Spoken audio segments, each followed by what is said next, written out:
Hey guys, subscribe for daily content, and if you're shopping for gear, make sure you check out the description for the newest items at some of the very best online retailers.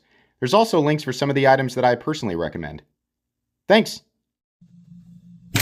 What's going on YouTube? Metal Complex here, and today I've got 5 more super cool knives for you guys to check out. Now I want to be really clear, a few of these knives are not available at all, and a couple of them are kind of mysterious at the moment. So the whole point of 5 cool knives is not to be like, hey, they're available, go buy them right now. It's just to let you know that they exist, they're cool, they're interesting, and perhaps they will be available soon. Thanks so much to my patrons for supporting me, and please make sure to follow me on Instagram at metal_complex. I will link everything, if I can, right down below in the description so you guys can check it out. It does help my channel when you use my links, but that's entirely up to you. Starting off with one that is not available yet, but it will be, and that's the new Arcane Designs Crypt. Holy moly, that is a wicked looking blade. What I really like about this one, if you're not familiar with Arcane Designs, they have a super distinct aesthetic. Once you see one, you'll be able to pick them out every single time. They always have this kind of shield thing right here, and usually some sort of like futuristic kind of tech building shape. It always reminds me of something from Halo. That's what their knives remind me of. And then the blades are usually pretty aggressive. In this case, we have definitely a very aggressive, almost kind of Gavco looking blade shape here. Really kind of like an extra, there's an extra clip point. It's like a clip point. We're being redundant now. Really nice belt satin finish, and then a nice flat there with some horizontal lines. This guy is M390 and has a beautiful purchase, nice choke up, and it's also got a recessed liner, which is really cool. The action is beautiful. This is, oh, and by the way, you can also reverse flick it using that little hole there. To my knowledge, the pre-order for this knife, this is a prototype. The pre-order for this knife is gonna be a ways out and not super far out. I think it's like late February, early March. You'll actually get another video on this then, but I'll still link the Arcane Designs website down below so you guys can go check out any information that's available now. And then you should probably follow them if you're interested in this knife. You should probably follow them on Instagram. This is really cool. I expect this one to do well. I really like it. The design is good. It's wicked looking. Definitely a nice conversation piece. And it is super premium with those, materials and the build quality and everything like that. So very cool. Arcane Crypt. Expect that one to be very expensive, right?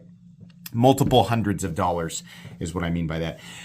Next up, this one is a little bit of a mystery, and I like stuff like this. It's fun. I know that this will be available soon because it was actually sent to me by the company who makes it, or the company who designed it, and that's Midgard's Messer. So this knife is called the Shield Sights. That's about all I know about it. There's like nothing on the internet at all. This is not listed at Tools for Gents, where Midgard's Messer knives are generally listed, or on the Midgard's Messer Knives website. There's a short and one video on YouTube, somebody speaking German. I probably could have translated it. My guess is that it's an upcoming model. What's interesting about this knife is that it is legitimately an overbuilt slip joint. Fairly robust blade stock, CPM D2 and titanium. Most likely, as is the case with the other folding knives that come out of Midgard's Messer, this is manufactured in China. They're open about that. Their fixed blades are made there in Germany. This is probably manufactured in China. It does not have much of a mid-stop. It's kind of but snap down into place and snap into the open position is really cool. And what I think is really interesting is that it also comes with one of those pins that we generally see on the larger models like the Beowulf or the Thunrar. So this is a slip joint that can actually be locked. And yeah, you have to go through some extra steps and you have to carry around this little pin with you, but I'm gonna guess this is a way to, I'm not gonna suggest anybody carry a knife illegally, but I know that there are a lot of European laws prohibiting people from carrying locking knives. So it's like if you live in Europe, then you can carry the knife as a slip joint without the locking pin. And if you're still interested in this, but you want it to lock and you live in an area where it's legal to have a locking knife, then you can take the pin with you and lock it out, right? I would suggest that you do what is correct within the law in your local area. But it is interesting. This is weird for multiple reasons. It's, I don't often see full titanium slip joints. I definitely don't see overbuilt slip joints. When I say overbuilt in this case, it just means all of the materials are robust. Like the blade stock thickness that is crazy. Let me measure that real quick. That's got to be maybe 187 thousandths, like about a fifth of an inch. That'd be my guess.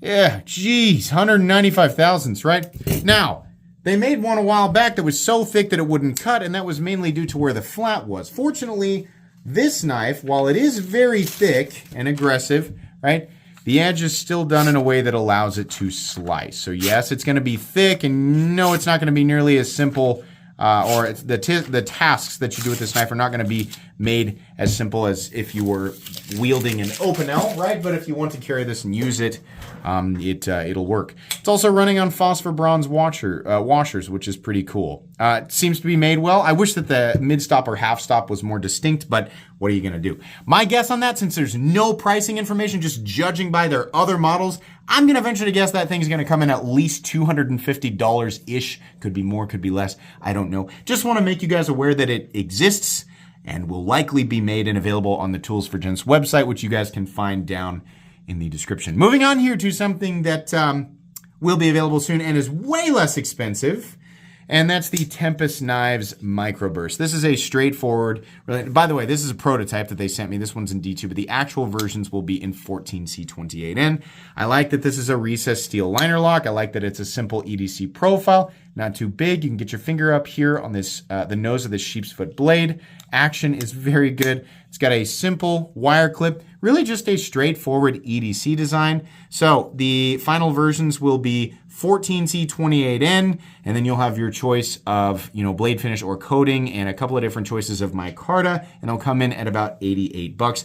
I think the pre-order for this actually goes live fairly soon. I'll make sure that it's linked down in the description, but this was sent to me by Casey, the person behind the design, and I like it. Real straightforward. I think it's got a decent price tag. I have not reviewed this yet, as is the case with the other knives on this list, but spoiler alert, it's good. The price doesn't absolutely blow me away. There are other knives or other manufacturers creating essentially the same type of thing, but with the same materials, but their prices are less, and they may rely more heavily on volume. These are short run, and designed by one person, right? Limited output, etc. But I don't think the price is bad. And his most recent design was another one that I like too, so I'm happy to showcase that one. Moving on here, one that I'm sure you guys are all very well aware of now. And this is available at a few different places, probably going to be on and off availability. I'm going to link it. I mean, it's brand new and very popular. And that's the new Savivi Elementum Button Lock 2, the one that they should have done in the first place. So we have the Elementum, we've got the Premium Elementum, we've got a bajillion different types of Elementums in between, and then we have this really weird, longer sort of gravity knife version of the Elementum that has no flipper tab and you just push the button in it. But that is such an anomaly to me. I have no idea why they made that. This should have been the next in line. It's the Elementum, exactly the same as it's always been, but it is a button lock, which works very, very well. This is Nitro V, which is a great steel. This one's in jade and some steel liners. The button lock works beautifully. The detent, or what's acting as the detent, because it's a plunge lock, it's not traditional detent, is tuned very well, very smooth, and these come in at $65, which is that's a great price. I can't argue with that at all. This is awesome. If they are unavailable right now, rest assured that they will be available soon. I am certain that Savivi will make a quintillion of these things, right? So that everybody can get one. Let me make a suggestion. Since you guys already have kind of a blueprint, I'm talking to Savivi, since you have a blueprint for that weird gravity version of this that you made that everybody was really confused by, ditch that, do the same thing and just make it this, but longer. Like, make a small one and then make a bigger one, right? I mean, seriously, a ton of people would be interested in that. Literally, just make like an 8 to an 8.25 inch version of the Elementum. You can call it the Savivi Elementum Button Lock 2.5 if you want to, right? I think that would go over really, really well because it's a good, everybody loves the profile, and I think the increased size, if I remember correctly, that weird gravity version of the Elementum was slightly larger for some reason, right? You could just use that, whatever it came in at. I think that'd be cool, but this one is definitely worth your time if you can get your hands on it. So yeah, there you go. And then finally, I saved what I consider to be the best for last. This is going to break some hearts because it is not something that is available yet, but it will be available. It's broken my heart because this is not mine. It was loaned to me by a viewer and I have to send it back. And I desperately want one of these. It's also going to be very expensive. More hearts broken. I can hear them shattering on the floor like delicate crystals. This is the George VCP button lock. Oh my gosh. This is so cool. So by the way, this on the other side, this is literally just decorative housing. It's not a button. This on this side is the actual button. It's very smooth, and so satisfying on lockout. Super duper solid. The VCP has always been one of my favorite knife profiles. It's going to look really boring to some people, but this is USA made, full titanium, a button lock. It's running on phosphor bronze. That's right. It's literally running on phosphor bronze. I can't believe it's so smooth. And it's in freaking MagnaCut. Oh, God. This is essentially the ultimate version of the VCP. I have the standard one, the VCP V3 frame lock in CTSXHP. There's a lot of E's in there. And it's great. I like it. But what I love about this one is it's a button lock and there's no exposed frame lock. The way that he's done this plunge lock, which by the way is freaking robust, absolutely. No hint of movement in any direction, right? It's really nice. I love this so much more than the standard VCP. I love this. I have absolutely no idea when he plans to distribute these to retailers. George is kind of I try to keep up with when he's doing this or that, and it's like he's quiet for a super long time, and he's like, I just sent 500 knives to a whole bunch of retailers, go! Right? And at least that's what it feels like. You know, there's a lot of makers like that, and then everybody scrambles.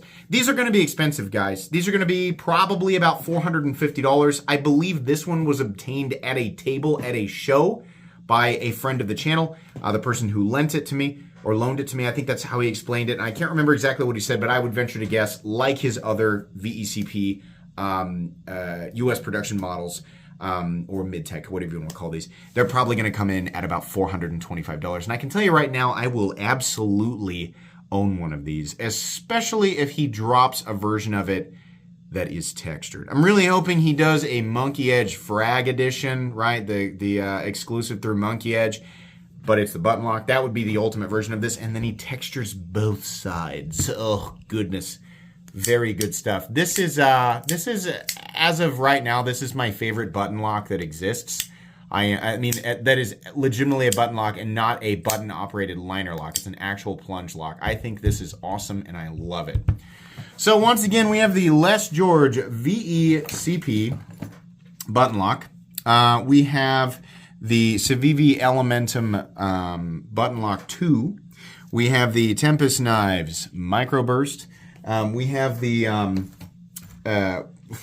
Midgard's Messer shield sights, which the only way that I can know that is it literally just says that right there. And last but not least, we have the Arcane Designs Crypt. Like I said, any and all information that is available or links to these knives, if they are available, will be right down in the description so you guys can check them out if you want to. Thanks so much for watching. Please make sure to follow me on Instagram at metal_complex. If you enjoyed this video, leave a like. If you'd like to check out my other content, I do, of course, have lots of videos of knives that are either expensive or inexpensive that I do or don't like, so check those out. And if you enjoy all my content, go ahead and click on that Metal Complex logo right there and subscribe because there's definitely more coming. Thanks again for watching, everybody, and have a great day.